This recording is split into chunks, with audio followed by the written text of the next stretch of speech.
Hello there, everyone. My name is Crazy Caleb, and that little light sword that you just saw a moment ago is the Sequencyclopedia. So this is the way the module looks. It's got a sequence at the top here that's going to be represented by an A and then a six-digit number here, and we have some of these LEDs that are red and going to be potentially either green or blue. Red will always be present, which in this case is going to be represented in binary, and it's either going to be between green or blue. Both will never appear in the exact same sequence. However, there is the possibility of you, for example, striking. If you happen to have green on your first example, there is the possibility of you having blue on your second example. However, both will never appear on the exact same sequence. So, let's take a look. So what exactly is our goal with this module? So our goal is we're going to be focusing on the online encyclopedia of integer sequences, a catalog of sequences of numbers, in this case, as you can tell by the Sequencyclopedia. If there's no internet connection, the module will resort to an A00004, a sequence of entirely zeros, and we're going to simply enter 0 to solve the module. So if you want to pull an epic cheese on it, for example, you can just simply say, you can simply enter 0 to solve the module. However, I would advise against that because that takes time and energy. So I'm going to teach you how to actually solve this module correctly. So first things first is we're going to be trying to figure out a value to essentially input in the sequence. So let's actually search up the sequence on the online encyclopedia here. So in this case, we're going to plug in, and we want to make sure that we plug in the A value as well, because this represents a sequence number. So we're going to do A209 and then 768, and we hit search. And in this case, this is going to give us a wide variety of sequence of numbers. Now, there is the possibility of there being negative, which we will get into later on, how we submit that. However, in this case, there happens to be no negatives on this list. Perfect. So let's take a look and let's see exactly what we need to do with this module. So the first things first is that we actually need to define two different values, which is going to be represented by A and B. So let's figure that out. So for our A value and our B values, A value is what we're going to focus on first.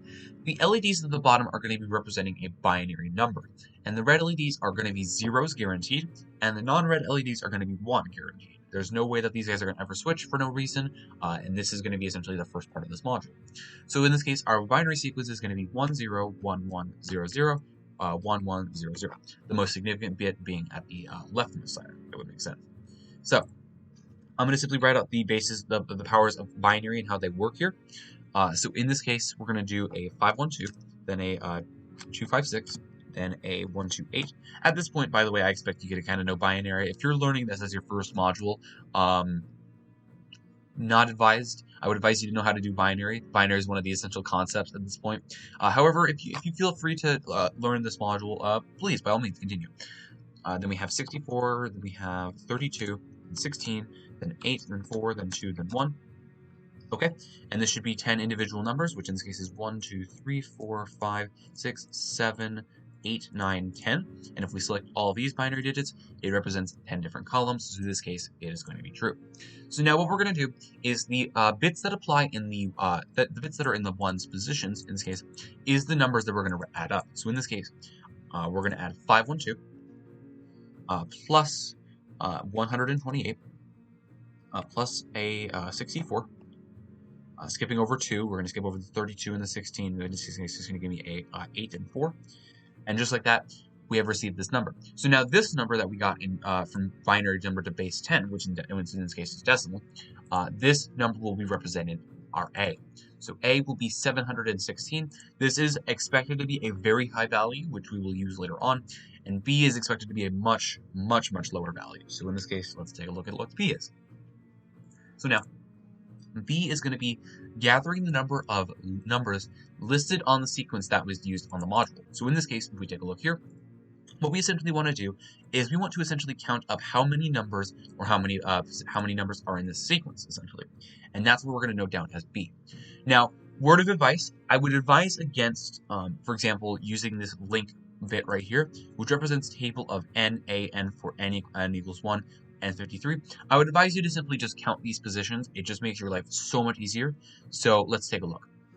So we have 1, 2, 3, 4, 5. I'm going to count with my finger, by the way. So we have 1, 2, 3, 4, 5, 6, 7, 8, 9, 10, 11, 12, 13, 14, 15, 16, 17, 18, 19, 20, 21, 22, 23, 24, 25, 26, 27, 28, 29, 30, 31, 32, 33, 34, 35, 36, 37, 38, 39, 40, 41, 42, 43, 44, 45, 46, 47, 48, 49, 50, 51, 52, 53. Now, in this case, it did happen to be accurate with the link down here below. There are indeed 53 numbers present in the sequence, which we're going to note down as Bravo, by the way. However, there have been many cases which I've seen these links be inaccurate. So in this case, I would advise against this. However, if it of course is just a better way to make sure if you count all the numbers here. Now, another thing to point out is that this site is generally going to give you a couple. There is the possibility of it displaying multiple results. Don't use these guys. The first one that you should get if you enter in the number correctly should be your correct one that you're going to use. So let's take a look and see what we actually need to do with this module now. So now we have our values both A and B. We figured this out. That's perfect. And now what we're going to do is we're going to use the previous number and the converted binary number, and we're going to locate the number that must be submitted by using the calculation below. And this calculation is based off of the non-red LED that we have, which in this case is represented by green in this example. So now what we need to do is we need to find a position in this sequence that we just got here. And what we're going to do is we're going to submit that number at that position in the sequence. So let's figure this out. So now green's rule is specifically referring to the nth position. So it's going to be the position of the nth position, the position of the number in the nth position where n is equal to some formula here, which in this case is going to be representing a modulo b plus 1. For those of you who are unfamiliar with how modulo works, modulo is essentially subtracting a number by another number, in this case until it is below that said number. So in this case, what we're going to do is we're going to do 716, and we're going to be moduloing this by 53. So in this case, we're going to be subtracting 53 from 716 until it is lower than 53. So let's hit down the Enter key, and in this case, it's going to give us 27. And now what we're going to do is we're going to add 1 to this number. So in this case, it's going to be 27 plus 1, which in this case is going to be the 28. So now what we need to do is we need to take a look at the 28th position in the sequence here. So starting from 1, let's go 1, 2, 3, 4, 5, 6, 7, 8, 9, 10, 11, 12, 13, 14, 15, 16, 17, 18, 19, 20, 21, 22, 23, 24, 25, 26, 27, and 28. 28 should be 239. So let's now, all we need to do is we need to simply submit this into the module. Now, one of the important things about submitting this into the module is, number one, there is no reset button. So be very careful with what you type. And in the case of negative numbers, this is where I come in with the negative numbers. If the number gathered is negative, we're going to press the topmost display, which in this case represents our 6-digit number up here, our sequence number. And what we're going to do is that's how we get our negative sign. This must be pressed first before typing the numbers, and pressing it later will cause it not to work. And you cannot erase the numbers you've already typed, so be careful when sending and typing the number. So just keep that in mind, that you cannot clear this sequence at all. Kind of annoying, but whatever. So in this case, if we happen to submit 239, so let's hit 239. Now, this number tends to pop up really, really small because of the fact that there can be some very, very large numbers as you can get potentially. So now, in order to submit the module, we need to press the center display. Let's hit it. And just like that is a solved module. So that's the way the module works. Hope that makes sense to you. Let's go over one more example and see what we get. But essentially the difference between green and blue's rules is specifically n is going to be equal to b minus what we get from the a modulo b.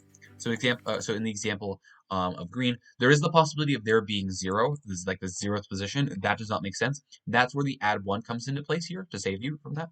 And then, for example, the a modulo b, that prevents it from actually being b itself. So in this case, that's going to prevent it from ever getting 0. So keep that in mind.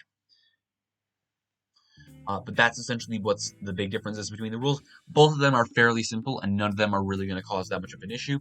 The biggest issue is probably going to be finding b, which is very easy to mess up if you happen to be counting wrong for some reason, which, again, I would probably describe that as a skill issue if you happen to miscount at all, which, to be fair, I've done. So that is definitely on my bad. However, there is the possibility of that being messed up. But yeah, that's all you simply need to do is you need to calculate the position that you're going to look at in the sequence, and that is essentially what you're going to be submitting into the module. So now, with our new sequence, we're going to get a series of 1, 5, 8, 7, 1, 7, and we're going to hit the search button. Oh, this is a rather quite simple one. Nice. Okay. So this is going to be a sequence of 5 numbers, as we can see here. 1, 2, 3, 4, 5. That's lovely. So B, we can already tell, is going to be 5. Now for A, we need to convert this guy into binary. And we're going to be taking a look at the blue rule as well. Perfect. So I'm at least able to show off both rules here. So now, based off of my binary knowledge, we're going to be starting with 256 being in the second most position over here. And then I believe it's going to be adding a 64 or 32. 128, 64, 32. So 32, and then we're going to add 4 and then 1 based on this binary. I expect you to know binary at this point. If I'm not really going to explain too much more of that. And in this case, our number for A is going to be worth 293. 93. So in this case, this happens to be one of the most simplest ones I've seen, which in this case is rather quite nice. So now what we're going to do for B, for blue in this case, is what we're going to do is we're going to get the position of the number is the nth position where n is equal to b minus the a modulo b. So in this case, let's modulo this by b, let's modulo 293 by b, which in this case is going to be 5.